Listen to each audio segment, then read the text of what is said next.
Hello everyone, सर्वांचं सोनू किचनमध्ये खूप खूप स्वागत आहे. सर्वांना तुम्हाला माहीतच आहे, पावसाचे दिवस चालू झालेले आहेत आणि त्याच्यामध्ये आपल्याला तळणीचे पदार्थ, वडापाव, ब्रेड पकोडा वगैरे असं खूप काही काही चांगलं चांगलं खावंसं वाटतं. मग आज माझी मुलं ट्युशनवरून आले, मला म्हटले मम्मा काहीतरी खाऊ वाटले. मग म्हटलं 5 मिनटात असं काय होईल. म्हटलं बघू ब्रेडची भजी करू. ब्रेड कट करून घेतलेले आहेत. आता इथे मी बेसन पीठ घेतलेलं आहे.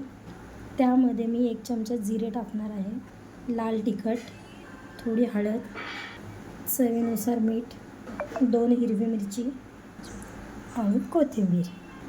यामध्ये मी थोडं थोडं पाणी टाकून मिक्स करून घेणार आहे. आता चांगलं फेटून घ्यायचं आहे आपण. आपलं बॅटर रेडी झालेलं आहे. इथे मी तेल तापवायला ठेवलेलं आहे.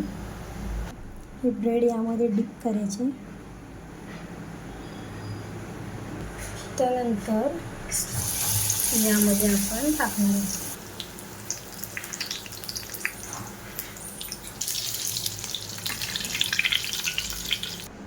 हे बघा, आपली ब्रेडची भजी रेडी झालेली आहे.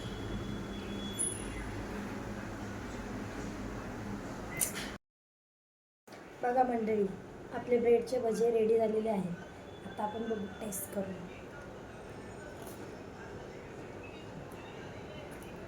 एकदा नक्की ट्राय करा.